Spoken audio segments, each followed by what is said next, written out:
प्रधानाध्यापक सम्माननीय Pawar sir, Congress sir, मेरे सभी सहयोगी साथी और आप सब लोगों के साथ हम अब भीमराव बाबा साहब अम्बेडकर जी के महापरिनिर्वाण के दिन पर उनको अभिवादन करने हेतु आज इकट्ठा हुए हैं। बड़ी दुख और खेद की बात है, हमने ऐसे एक महान सपूत को, इस देश के महान सपूत को खोया है, जिन्होंने हमारे देश की नींव रखी है, हमारे देश का राष्ट्र का निर्माण किया है। उन महापुरुषों को हम भावभीनी श्रद्धांजलि अभी अर्पण करने जा रहे हैं। बड़े अफसोस से ये कहना पड़ता है कि हमने इस अवसर पर, हम जिस वक्त हमारे देश को इनकी जरूरत थी और देश का निर्माण करने का काम बहुत अधूरा रह गया है। बहुत जाति और धर्म के साथ जुड़े हुए इस देश को निर्माण करने का, काश्मीर से लेकर कन्याकुमारी तक एक बड़ा नेशन बनाने का काम जिस भीमराव बाबा साहब अम्बेडकर ने किया है, उस भीमराव बाबा साहब अम्बेडकर को किसी जाति या धर्म के हिस्से में बांट दिया जाता है, ये बड़ी हमारे देश के लिए दुख और खेद की बात है। हमें इस महापुरुष पर गर्व महसूस होना चाहिए, अभिमान महसूस होना चाहिए, मगर हमारे देश के कुछ चुनिंदा लोगों ने जाति का निर्माण करके हमारे महापुरुषों को जाति के अंदर बांट दिया है। जो देश को निर्माण करता है, विश्व में knowledge of symbol of knowledge की डिग्री हासिल करता है, दुनिया में जिसको वंदन किया जाता है, हमारी उसको हमारे देश में जाति में सीमित रखा जाता है। हमारी सोच, हमारा अंदाज पाखंडवाद से भरा है, अंधविश्वास से हम गुलाम हो चुके हैं। हमारे मन, बिंदु और मंगत को, हमारी शक्ति को प्रदर्शित करने का मौका हमारे देश में नहीं मिला। इस अवसर पर मैं इतनी ही बात रखूंगा कि अंधविश्वास को भगाने वाले, पाखंडवाद को मिटाने वाले और इस देश को निर्माण करने वाले महापुरुष को पढ़ाया जाएगा, स्कूलों में पढ़ाया जाएगा, शासन में पढ़ाया जाएगा, प्रशासन में। और इस देश को अगर शक्तिशाली बनाना है, विश्व को अगर बनाना है, तो पाखंडवाद से, अंधविश्वास से हमारे देश के सभी नागरिकों को मुक्त करना एक जरूरत है। विश्व गुरु बनने की हम ख्वाहिश हमारे देश के बारे में देखते हैं।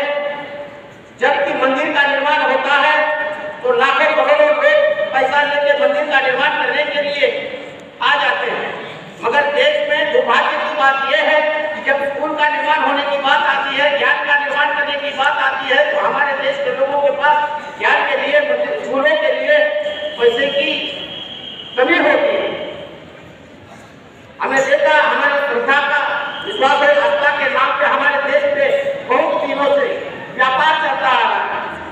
आपने वो फिल्म देखी होगी, ओ माय गॉड, जिसमें परेश रावल का रोल है। अगर नहीं भी देखी होगी तो देख लीजिए। किसी की श्रद्धा को ठोस पहुंचाना हमारा मकसद नहीं है।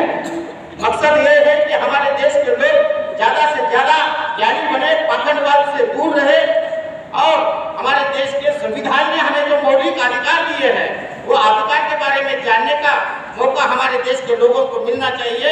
ये मेरी ख्वाहिश है और इसके बारे में दो लफ्ज आपसे कहने वाला। भारत तब भी विश्व गुरु बन जाएगा जब इस देश में पाखंडवाद और अंधविश्वास जो है इसको भगाया जाएगा। और वो किस टाइम में भगाया जाएगा? अगर हमारे देश में न्यूटन पैदा होता, जब यूरोप में न्यूटन पैदा हुआ तो ग्रेविटेशन पावर ऑफ पृथ्वी के अंदर कोई ऐसी ताकत है, शक्ति है, जिसकी वजह से सेब जो आया था, एप्पल जो आया था तो जमीन पे गिरा था।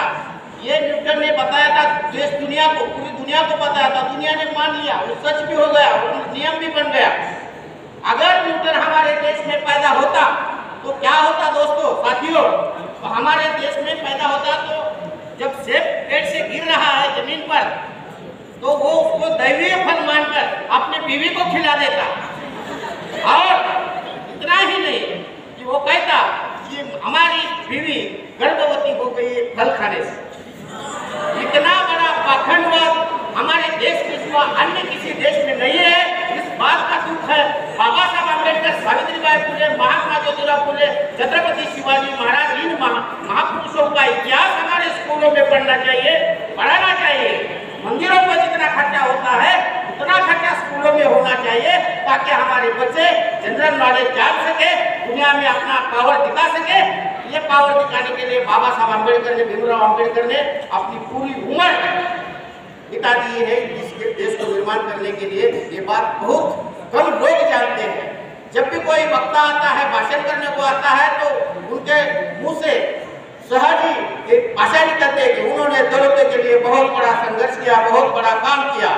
बाबा साहब भीमराव अम्बेडकर केवल और केवल दलितों के लिए उन्होंने काम नहीं बनाया, इस राष्ट्र की नींव रखने के लिए उन्होंने काम किया है। ये हमें उनका इतिहास पढ़ने के बाद, उनका किताब पढ़ने के बाद, उनकी जीवनी पढ़ने के बाद ही मालूम पड़ जाएगा। और हम पढ़ते नहीं है, हम मानते आते हैं, जानने के बारे में हम कुछ सोचते ही नहीं। हमें जरूरत है उस चीज की, जो भी कारण हो, जो भी हम खोजने जा रहे हैं, उसके पीछे का रहस्य क्या है। बिना जाने मानो मत। भीमराव बाबा साहब अम्बेडकर क्या कहते थे? बिना जाने मानो मत। कोई भी बात हो, कोई घटना हो, बुद्ध भगवान ने भी यही बताया था कि हर एक नागरिक को उनकी बुद्धि का इस्तेमाल करना चाहिए, ज्ञान का इस्तेमाल करना चाहिए। गंगा हमारी पवित्र जल बोलते हैं, हम श्रद्धा का विश्वास, आस्था का विश्वास है हमारा गंगा जल के लिए। गंगा कितनी मैली हो गई है इसके बारे में हम नहीं सोचते हैं। फिर भी बनारस में आप जाओगे तो आपको 20 रुपए की बिस्लरी की बोतल मिल जाएगी, क्योंकि गंगा तो पवित्र है, आस्था का विषय है। गंगा का जल हम क्यों नहीं पीते हैं भाई? ये भी सोचने वाली बात है। डॉक्टर बाबा साहब भीमराव अम्बेडकर को इतिहास में बहुत घोटाला हुआ है पहले से। डॉक्टर बाबा साहब अम्बेडकर को छुपाया गया है, और जिसकी कोई भूमिका इस देश के लिए नहीं थी उसको दिखाया गया है। सावित्रीबाई फुले को छुपाया गया है, और सरस्वती माता को विद्या की देवता कह के बुलाया गया है, फेमस किया है, लोगों के अंदर बिठा दिया गया है। इतिहास का एक बड़ा बहुत घोटाला है। सम्राट अशोक को छुपाया गया है और पृथ्वीराज को दिखाया गया है। ये इतिहास का बहुत बड़ा घोटाला है।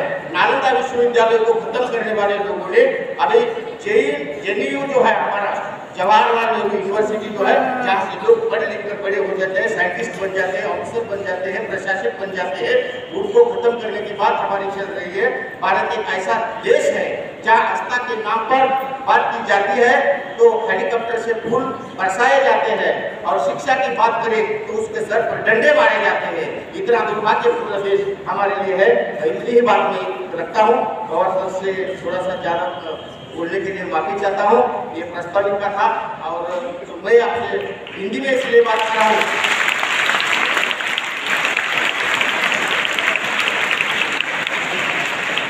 हिंदी में इसलिए बात कर रहा हूँ कि हिंदी दिन के दिवस पर ही हम हिंदी का इस्तेमाल करते हैं। मैं हिंदी का छात्र नहीं हूँ, फिर भी हिंदी बोलने की कोशिश करता हूँ। हो सकता है मेरे से कुछ गलतियाँ हो तो आपसे माफी भी मांग सकता हूँ, उसके कोई गलती नहीं। आप सबका भीमराव बाबा साहब आपके महापरिनिर्वाण दिन की अभिवादन के साथ कोटि कोटि प्रणाम करते मैं आपकी यहाँ पे विदा लेता हूँ। थैंक यू, धन्यवाद। जय भारत, जय हिंद।